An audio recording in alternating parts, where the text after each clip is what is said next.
Hello, and welcome to Episode 3 of Sorastro's Marvel Crisis Protocol painting series. In this video, I'll be painting Hulk from Atomic Mass Games' Marvel Crisis Protocol. Hulk is a truly impressive miniature, and with such beautifully defined sculpting and exaggerated musculature, is a lot of fun to paint.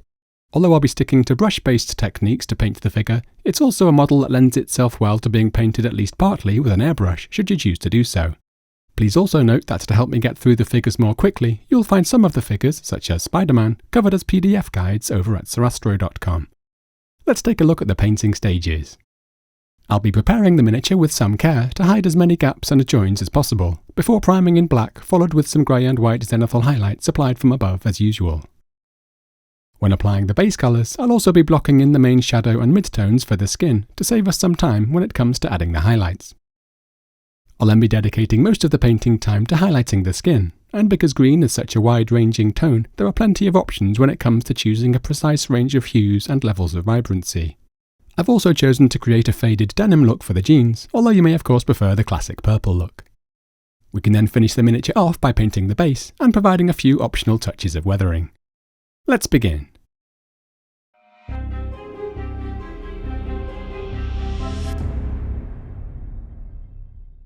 Assembly of the figure is pretty straightforward, although for some sections of the model, notably the torso, I've chosen to carefully cut the pieces from the sprue with a craft knife rather than using clippers to avoid damaging the sculpt.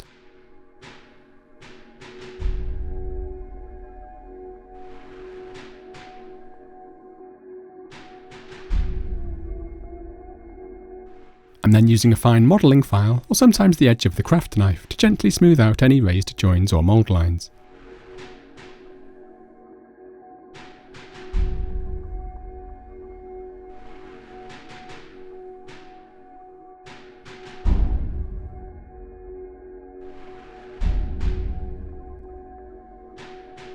I've once again assembled the figure using plastic glue, and I'm using super glue to attach it to the base. You may of course prefer to do this later, however, especially if you plan to apply any of your colours with an airbrush. I'm now going to use some matte varnish to fill in any small gaps on the model. This can be thinned with a little water and simply brushed on in a couple of layers if need be. This is a lot cleaner than using something like green stuff, although it's only really good for the smallest of gaps such as we have here.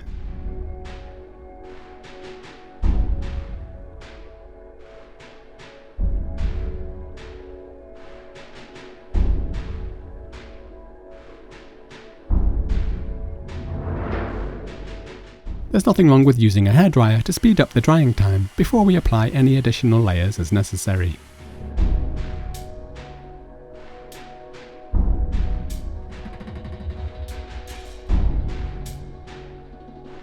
With that done, I'm now priming the figure in black using Badger's Stynel Res Black Primer, before providing my grey and white zenithal highlights as detailed in Episode 1, starting with Vallejo's Cold Grey.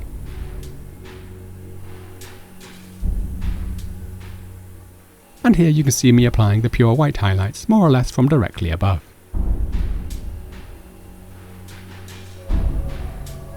The resulting pattern of light and shade is going to be very useful to us when applying the highlights, so it's not a bad idea to keep some photos of this stage to use as reference, and you'll find a link to these images in the video description. Let's now add the base colours.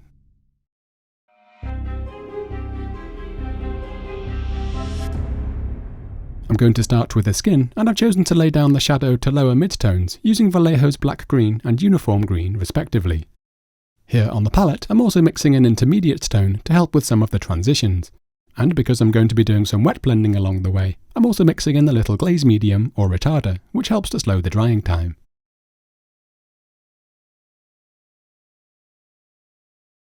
Here you can see me more or less following the pattern of light and shade provided by the zenithal highlights, as I block the colours in using a fairly opaque consistency.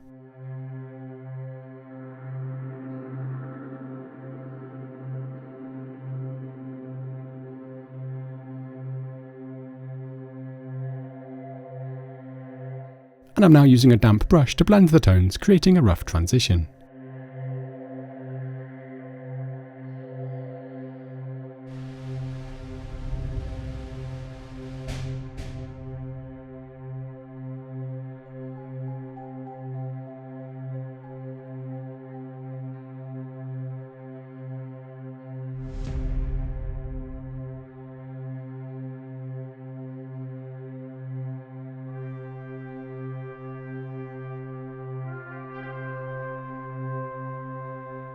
There are of course a few ways you might choose to apply these shadow and midtones. I've just chosen to block the tones in and wet blend them to save some time, but you could equally paint on the darker tone first, then highlight up to the midtone, or you could airbrush the tones on in a zenithal manner if you like.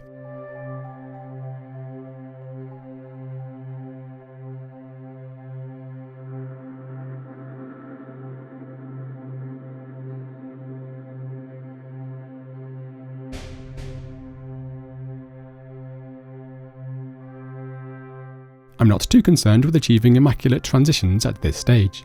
This is more like a sketch which we can refine later on.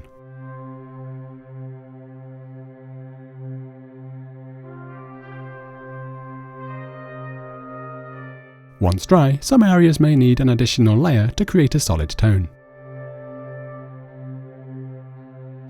I'm now moving on to the left leg.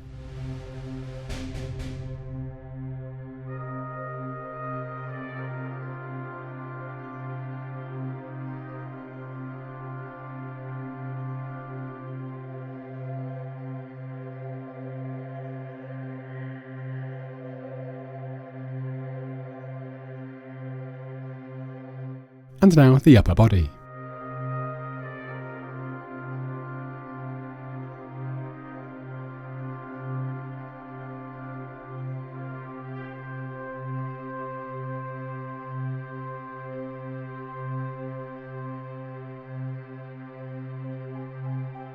Another approach to quickly covering large areas is to use quite a dark, thinned down tone to allow the zenithal highlights to show through. The result will be somewhat desaturated however, so we'll still have to go in and reinforce the tones afterwards with our shadow and midtones.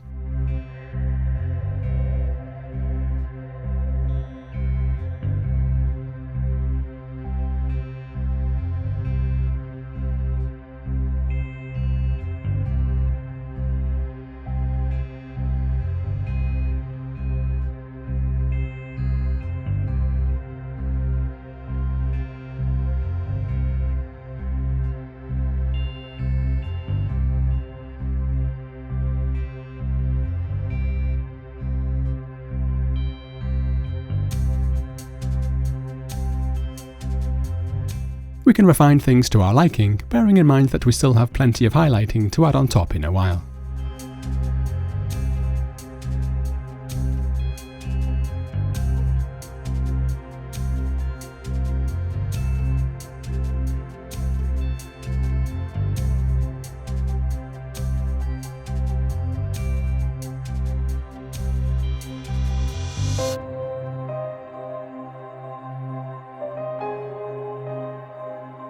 Next I'm going to paint the jeans using dark sea blue mixed with Naggaroth Night. You could make this as purple as you like of course, but I'm aiming for a more faded bluish look.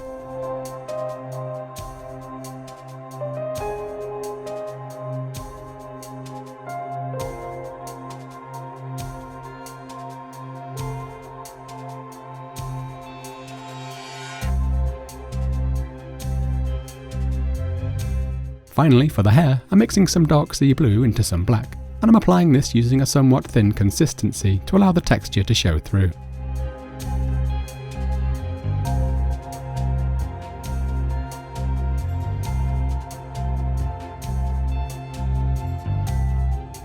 And now I'm just tidying up the right ear.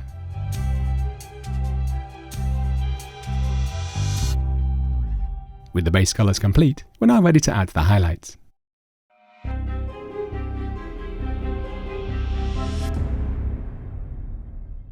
I'm going to begin by highlighting the skin by transitioning from the uniform green up to Scalecolor's Sherwood Green, which I'm also mixing with just a little Irati Green. Here you can see me adding the Irati Green to the Sherwood Green, which pushes the tone more towards green than yellow and also boosts the vibrancy. I'm then adding this to the uniform green in a couple of stages.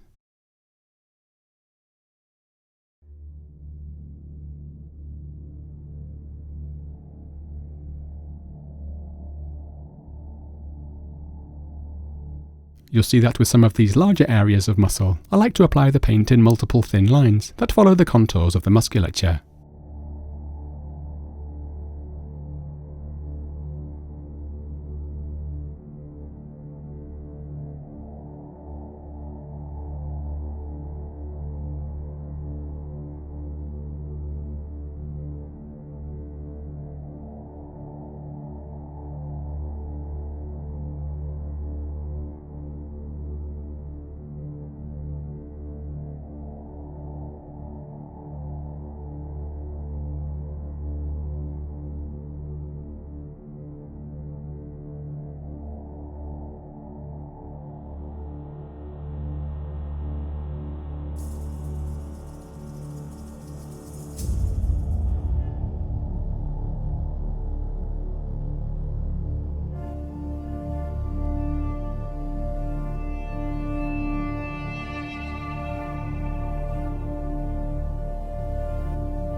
I'm now using the pure Sherwood and Irati Green mix.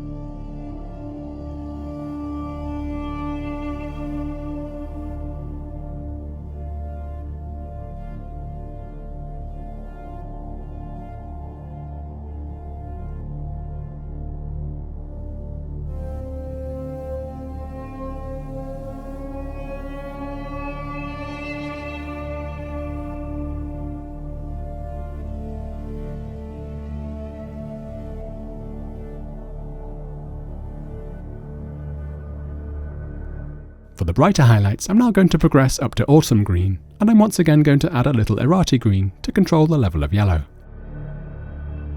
So here I'm adding the Irati Green to the Autumn Green, which I'm then using to lighten the Sherwood Green mix in a few stages.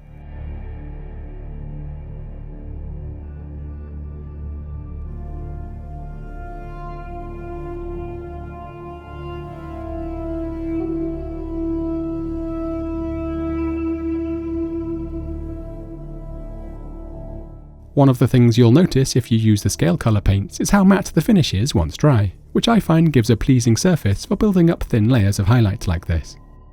I chose the Vallejo Model colours for the base tone, however, as the colours are more opaque, and I also wanted to achieve a slightly more glossy finish in the shadows, which helps bring a sense of depth.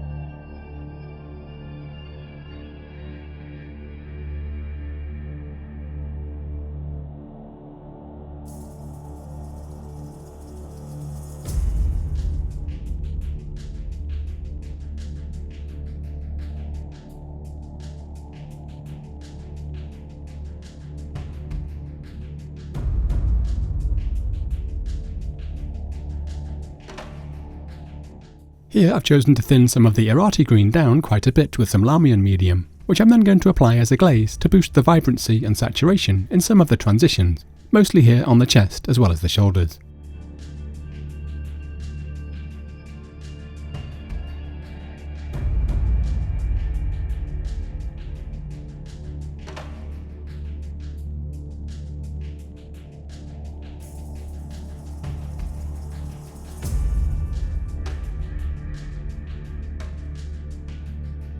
And I'm now continuing with the highlights, covering smaller and smaller areas as I go.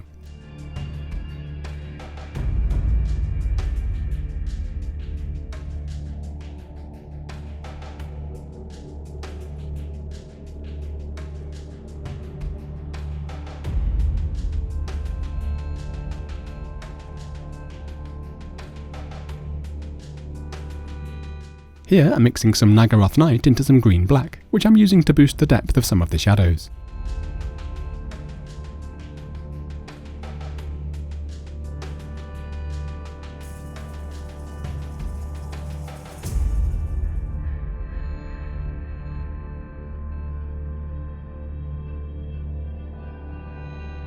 You can see that I'm once again aiming for a slightly stylized level of contrast and saturation.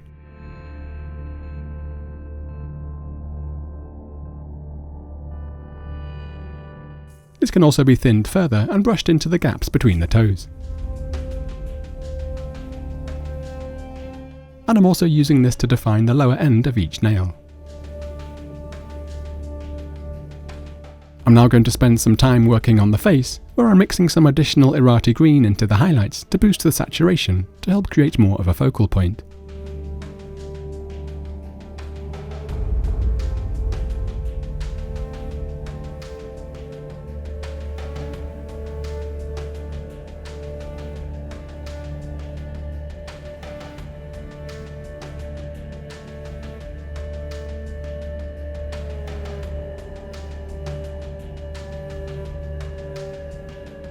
Before taking the highlights any further, I've chosen to paint the small area of gum just beneath the teeth using Bugman's Glow mixed with a little black.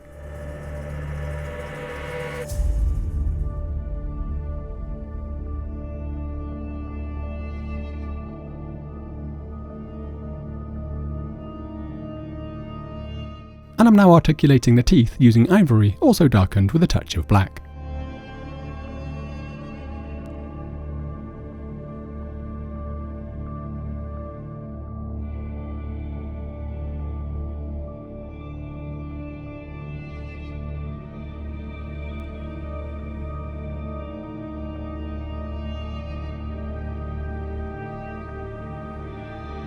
Here I'm using pure ivory to highlight the upper edge of the lower set of teeth.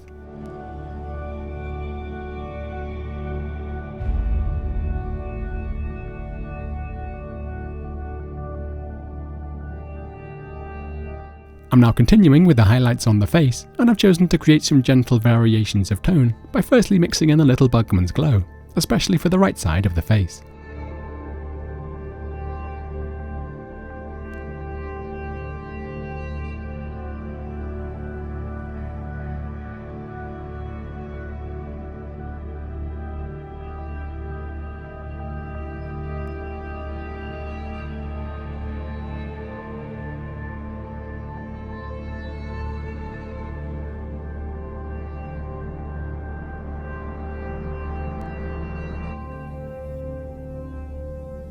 For the brightest highlights here, I'm also mixing in some of Vallejo's Ice Yellow.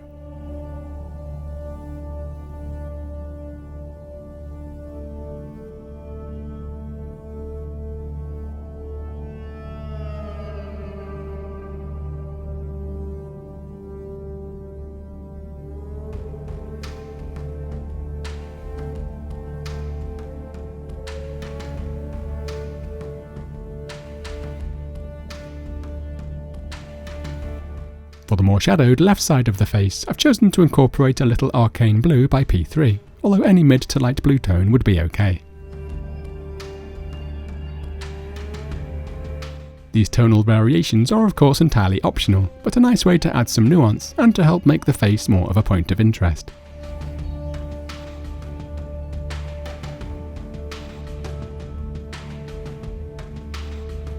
I'm also strengthening the shadow tones along the way.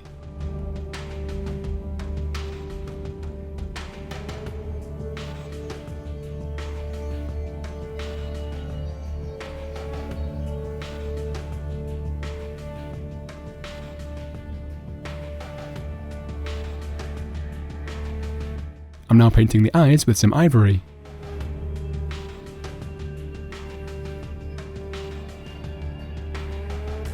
Which I'm then refining with a little green black, before dotting in the pupils using pure black.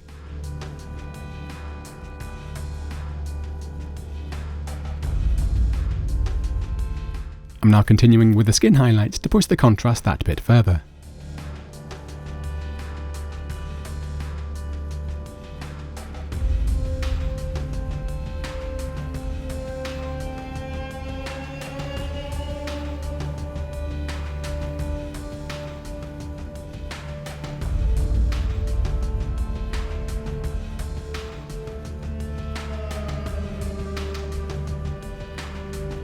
And once again gently pushing the more bluish tones on the left side of the face to add interest.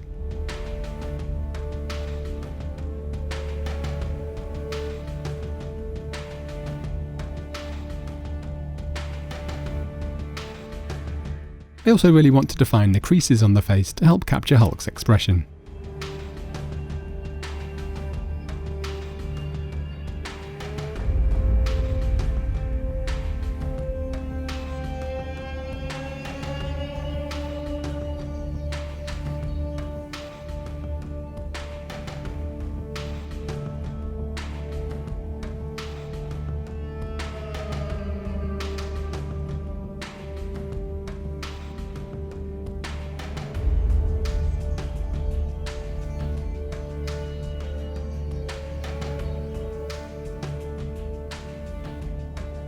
This is my brightest highlight tone.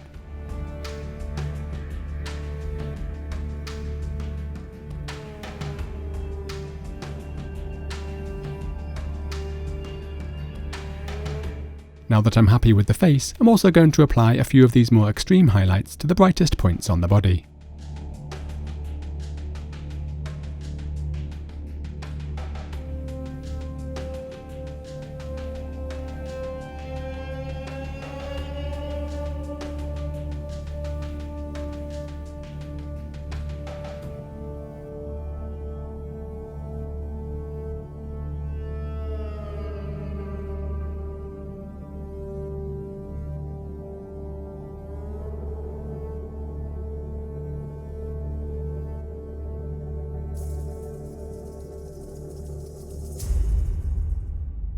I'm now going to highlight the jeans by brightening the dark sea blue and Naggaroth Night base tone with the addition of a flat blue and Oxford blue mix, which I'm going to desaturate and lighten further with some Ivory, and maybe some ice yellow for the brighter highlights. Here's my mix of flat and Oxford blue, which I'm now adding to the base tone, along with some Ivory.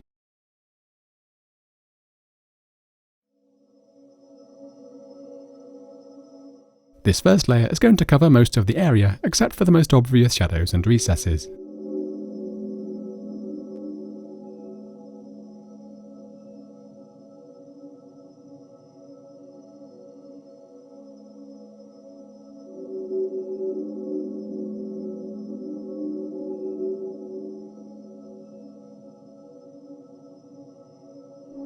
I'm now going to begin the process of lightening things up, and you'll once again often see me building the highlights up with a series of horizontal lines.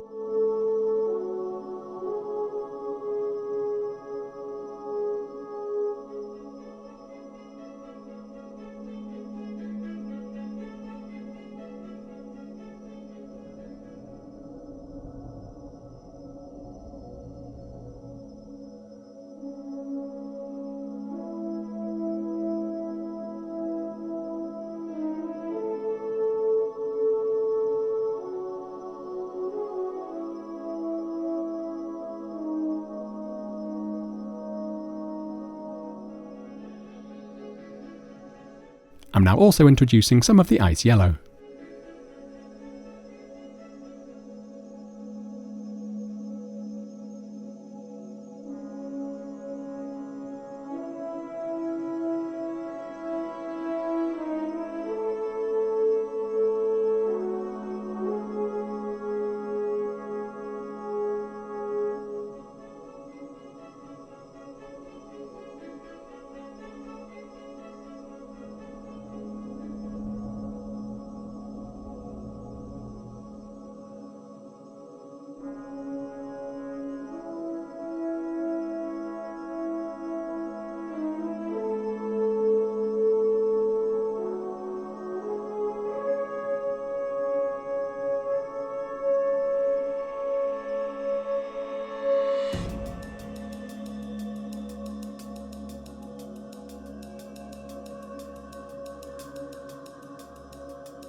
I'm now mixing a pale grey tone with some dark sea blue, and I'm using this to paint the button.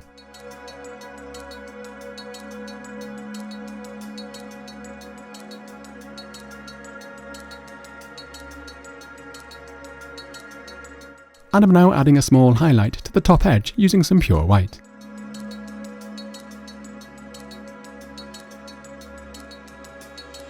Finally, I'm going to highlight the hair by mixing a little of the Irati Green into some grey.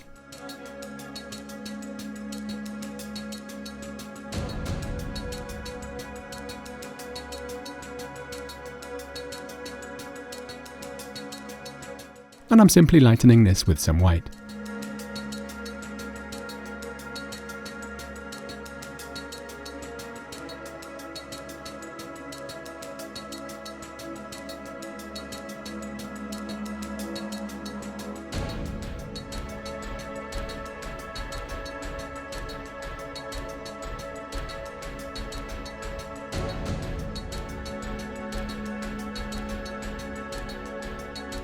This is my lightest highlight tone.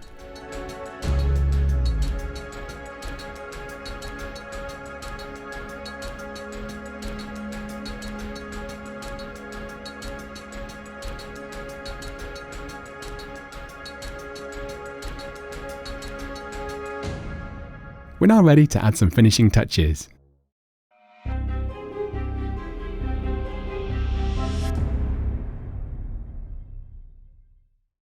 I'm now painting the base exactly as described in episode 1, using mostly Vallejo's Stonewall Grey in order to match the terrain I'm playing on.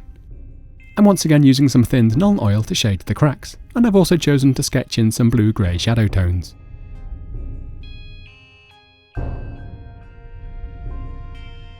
For the manhole cover, I'm using some quite thinned Rhinox Hide mixed with some black.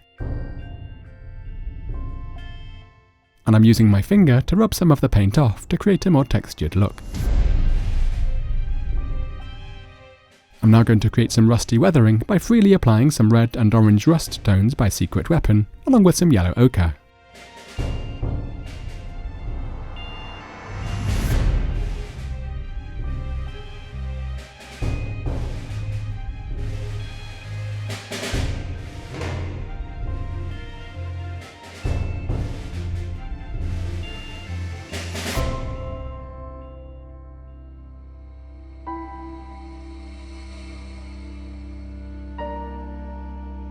I'm now picking out some of the raised pattern as well as the circular edging using a pale grey.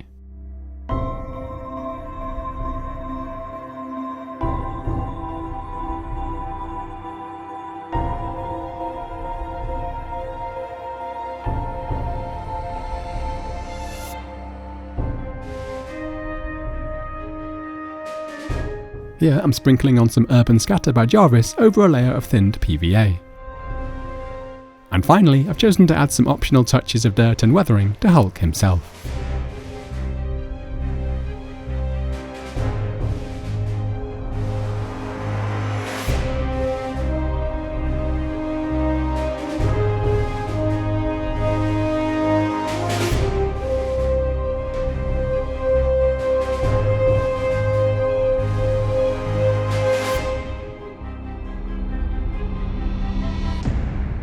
And this completes Hulk. Thank you so much for watching. I hope you have enjoyed the episode. As always, you'll find a full product list in the video description below, along with links to where I can be reached on Instagram, Facebook, Spotify and Twitter. My huge thanks go to the amazing patrons for helping to make this work possible. If you'd like to help me continue producing these videos, then do please consider signing up to become a patron and pledging what you can.